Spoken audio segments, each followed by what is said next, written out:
नमस्कार स्टूडेंट्स। मैं तौफीक खान आपका अपनी क्लास में बच्चों बहुत बहुत स्वागत करता हूं। बच्चों, आज हम लोग पढ़ेंगे बोर का परमाणु मॉडल। ठीक है। बोर, जिनका पूरा नाम नील्स बोर था, इन्होंने मॉडल कब प्रस्तुत किया? जब अर्नेस्ट रदरफोर्ड ने जब अपना मॉडल प्रस्तुत किया और उसमें जब कमियां मिली, तब नील्स बोर ने सन 1913 में सन 1913 में परमाणु के संबंध में अपनी परिकल्पना दी, जिसका प्रमुख बिंदु कुछ इस प्रकार होगा बच्चों। ठीक है। तो देखिए, पहला पॉइंट इन्होंने क्या कहा। इन्होंने कहा नाभिक के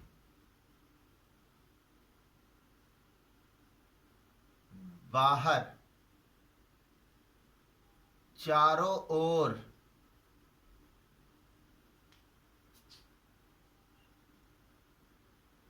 वृत्तीय कक्षक होते हैं। वृत्तीय कक्षक होते हैं। इसमें इलेक्ट्रॉन घूमते हैं।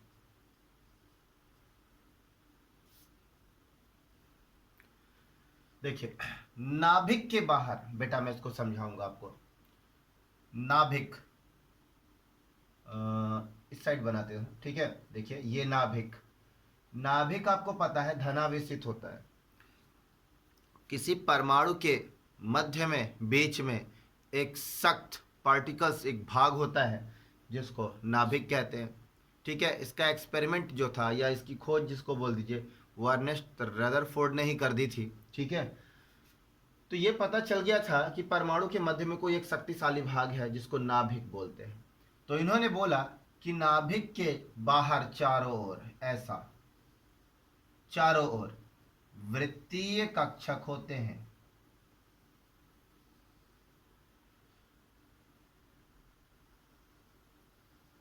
देखिए, वृत्तीय कक्षक होते हैं। तो इसको बेटा, नाभिक के ऐसा, ये इसको हम लोग बोलते हैं वृत्तीय कक्षक, और इसका नाम कक्ष, इंग्लिश में ऑर्बिट। इसका एक और नाम मुख्य क्वांटम, इसका एक और नाम आप बोल सकते हैं, आप इसे कह सकते हैं ऊर्जा स्तर। तो कहने का मतलब, नाभिक के बाद, ठीक बाद, ये कक्षाएं पाई जाती हैं। कक्षाएं पाई जाती हैं गोल, जो वृत्ताकार होती हैं। तो इसको इन्होंने वृत्तीय कक्षक कहा, और इन्होंने कहा इसी में इलेक्ट्रॉन घूमते हैं बेटा, इसी में इलेक्ट्रॉन घूमते हैं, ऐसा बोर ने कहा था। तो नाभिक के ठीक बाद क्या होती हैं? कक्षा, जिसको कोष भी बोलते हैं। एक और नाम मैं लिख देता हूं, जिसको कोष भी बोलते हैं, के एल एम एन, फिर नीचे ओ, फिर नीचे पी, फिर क्यू, ऐसे और भी कक्षा ऐसे राउंड में और बन जाएंगे। ठीक है। तो इनको कोष कहते हैं बेटा। इन्हीं में इलेक्ट्रॉन घूमते हैं। अगर कोष का हमको न्यूमेरिक वैल्यू देना है, संख्या की कोई संख्या कोई देनी है, तो के को बेटा 1 कहते हैं, एल को 2, इसको 3, एन को 4, 5, 6 और क्यू को 7 नंबर देते हैं, ताकि हम इससे रिलेटेड कोई भी न्यूमेरिकल्स कर सकें। ठीक है, कोई भी गणना कर सकें। तो ये पहली बात बोर ने कही थी। ठीक है, इसको मैं मिटाऊंगा। अब मैं आपको दूसरी बात समझाऊंगा, इन्होंने क्या कहा था। इन्होंने दूसरी बात क्या कही? इन्होंने कहा नाभिक के बाहर चारों ओर पाई जाने वाली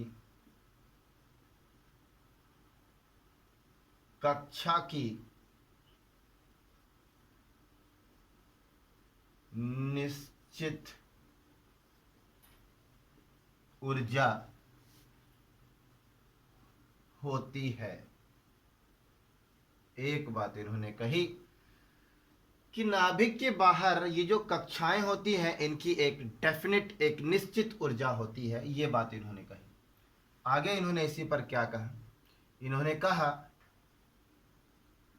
कक्षा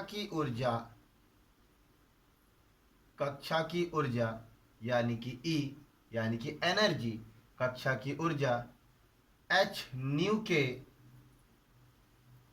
बराबर होती है। तो बेटा इसको मैं समझाऊंगा आपको। ये जो कक्षा की ऊर्जा है ना E, ये बराबर होती है h न्यू के, जहां पर h जो है वो है प्लांक नियतांक। और प्लांक नियतांक की एक वैल्यू होती है 6.6 इंटू 10⁻34 जूल सेकेंड। ये प्लांक नियतांक का मान है। जहां पर बेटा ये जो न्यू है इसको बोलते हैं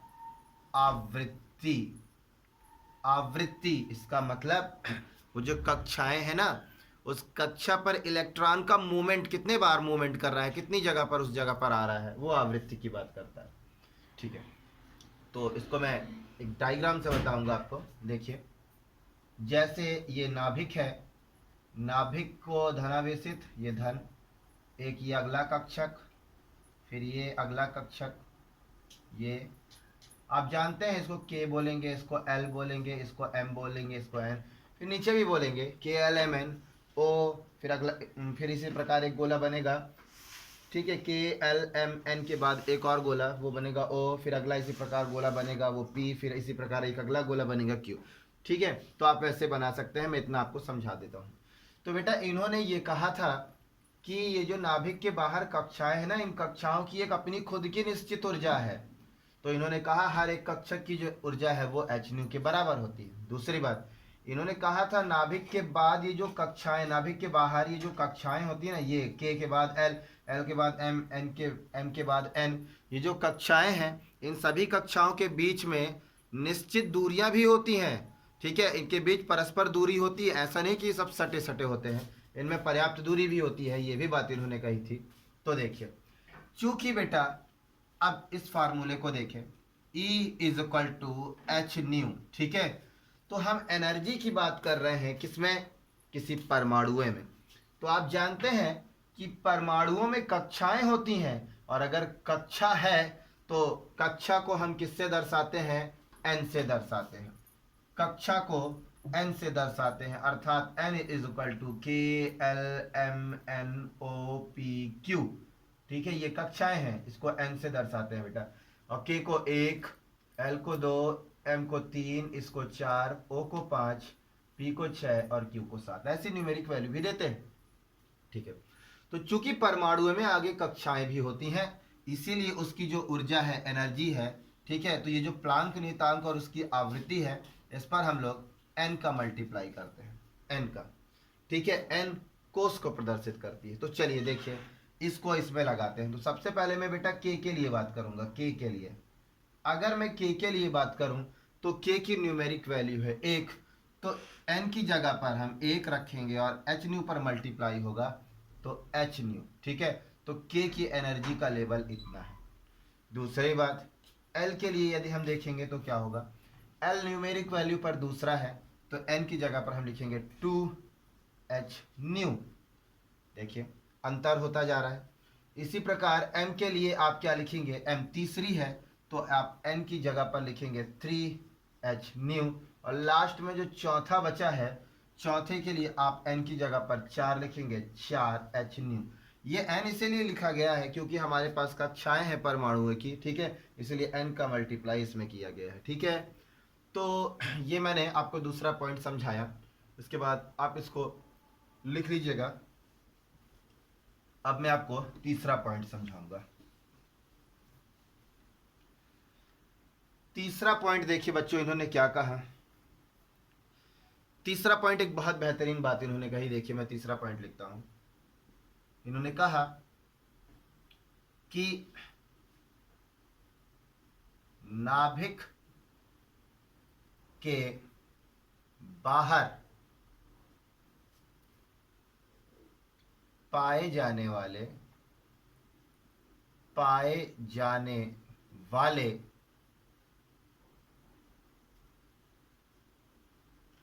पाए जाने वाले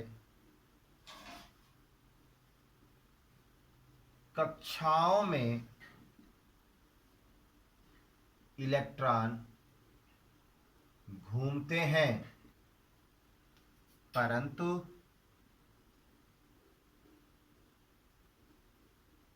सभी कक्षा में इलेक्ट्रॉन घूमे यह संभव नहीं, क्योंकि इलेक्ट्रॉन उसी कक्षा में घूम सकते हैं जिस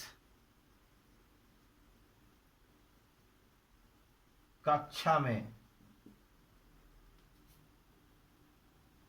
कक्षा की ऊर्जा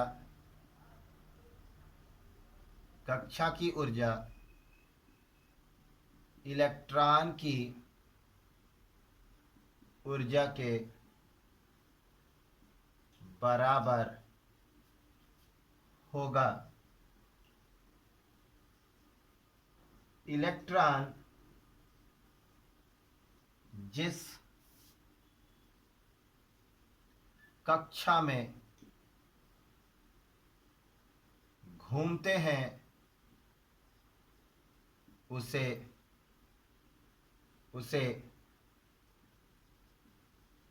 स्थायी कक्षा कहते हैं। तो बेटा देखिए इन्होंने क्या कहा था, नाभिक के बाहर, मैं बना देता हूं, ये नाभिक है प्लस नाभिक के बाहर ये कक्षाएं हैं, और भी कक्षाएं बनेंगी, इतने पर देख लीजिए आप। नाभिक के बाहर कक्षाएं हैं, ये कक्षा, नीचे भी और कक्षाएं बनती जाएंगी, इसी प्रकार का सर्कुलर पाथ बनता जाएगा।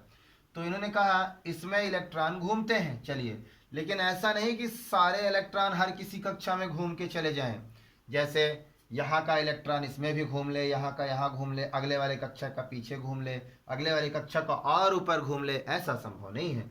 क्योंकि क्या होता है बेटा, जो इलेक्ट्रॉन होते हैं ना वो सिर्फ उसी कक्षा में रहते हैं जिस कक्षा में इलेक्ट्रॉन की ऊर्जा कक्षक की ऊर्जा के बराबर होती है। ये बात फैक्ट रखती है कि मान लीजिए यदि कोई इलेक्ट्रॉन की ऊर्जा कक्षक की ऊर्जा के बराबर होगा तभी वो उस कक्षा में घूम सकता है।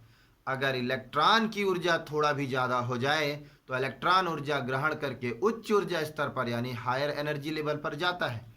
चूंकि यहाँ पर ऐसी कोई भी कंडीशन नहीं है, सामान्य कंडीशन है।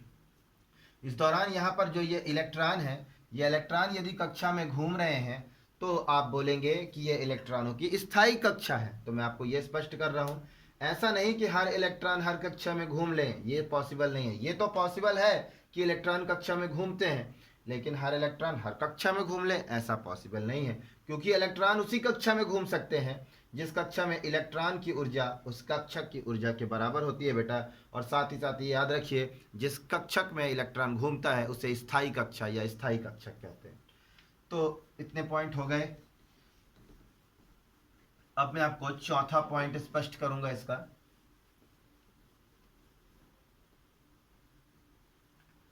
देखिए चौथा पॉइंट इसका क्या है, चौथा पॉइंट देख लीजिए इसका फोर्थ पॉइंट क्या कहता है, इलेक्ट्रॉन के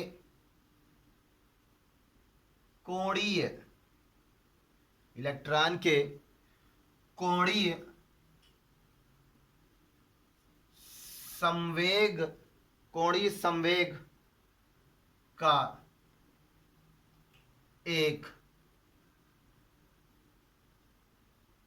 निश्चित मान होता है, निश्चित मान होता है, ये बात ठीक है। तो देखिए इलेक्ट्रॉन की कोणीय संवेग का एक निश्चित मान होता है, वो क्या है वो देखिए, वो है mvr is equal to h/2 pi, इतना है ठीक है। थोड़ा सा ये फॉर्म कहाँ से आया इस पर मैं चर्चा करता हूँ। बेटा इसके लिए आपको पता करना पड़ेगा संवेग बराबर क्या होता है। संवेग बराबर, तो संवेग बराबर होता है, आप जानते हैं संवेग बराबर क्या होता है, द्रव्यमान गुणा वेग, ये होता है संवेग का फार्मूला, ठीक है। संवेग का फार्मूला ध्यान दीजिएगा, संवेग को p से रिप्रेजेंट करते हैं, द्रव्यमान को m से, वेग को v वेलोसिटी से दर्शाते हैं। अब चूंकि हम किसकी बात कर रहे हैं, हमने कहा इलेक्ट्रॉन के, इलेक्ट्रॉन की बात कर रहे हैं बेटा, तो देखो हमको पता है इलेक्ट्रॉन कहाँ घूमते हैं, कक्षाओं में घूमते हैं। तो मान लीजिए ये इलेक्ट्रॉन है, मैंने ई लिखा, तो अब आप क्या देख रहे हैं, ये इलेक्ट्रॉन एक सर्कुलर पाथ में तो गति कर रहा है, इसका मतलब उस इलेक्ट्रॉन का कुछ ना कुछ मास होगा, कुछ ना कुछ द्रव्यमान होगा, ठीक है। तो अब इस इलेक्ट्रॉन का यदि द्रव्यमान है तो आप देख रहे हैं वो गति भी कर रहा है, अर्थात वेग वेलोसिटी भी है उसका। लेकिन आप क्या देख रहे हैं, वो एक सर्कुलर पाथ में गति कर रहा है, इसलिए उसके सेंटर से उसके बाहरी कक्ष की कुछ एक रेडियस होगी, कुछ त्रिज्या होगी, इसीलिए इलेक्ट्रॉन के लिए P बराबर mv/r लिखा जाएगा। अब P की जगह पर mvr लिखा जा सकता है, P की जगह mvr या mvr की जगह पर P लिखा जा सकता है, ठीक है। तो चूंकि इलेक्ट्रॉन के बारे में पढ़ रहे थे, तो एक इलेक्ट्रॉन का निश्चित कोणीय संवेग होता है, ठीक है। तो कितना, m/v/r, तो ये वैल्यू यहाँ रखी गई जो बराबर होती है h/2 पाई के, जहाँ h प्लांक कांस्टेंट है, प्लांक नियतांक है। इतनी बातें आई, ठीक है। अब मैं बात करता हूँ, मान लीजिए हर कक्षा के इलेक्ट्रॉनों का कोणीय संवेग क्या होगा। जैसे ये नाभिक है, ये पहला कक्षक, ये अगला, फिर ये इसको बोलेंगे KLMN, आगे भी बनेगा, ठीक है।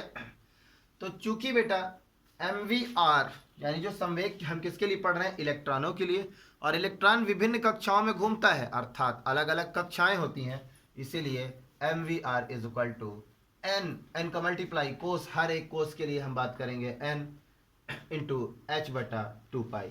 तो यदि मैं k के लिए बात करूं तो k की न्यूमेरिक वैल्यू कितनी होती है, 1, तो n की जगह पर 1 लिखा जाएगा, तो इसका वैल्यू होगा h/2 पाई। इसके बाद इसके लिए लिखेंगे आप l के लिए, तो जब आप इसके लिए लिखेंगे तो हो जाएगा, देखिए n की जगह पर 2 हो जाएगा, 2h/2 पाई, 2 कैंसिल हो जाएगा, h/पाई बचेगा। फिर m तीसरी न्यूमेरिक वैल्यू है, ये होगा 3h/2 पाई। इसके बाद चौथी कक्षा के लिए आप क्या लिखेंगे, लास्ट वाली कक्षा है, तो n क्या है, 4h/2 पाई, ये कैंसिल हो जाएगा, तो ये बचेगा 2h/पाई, क्या बचेगा, 2h/पाई।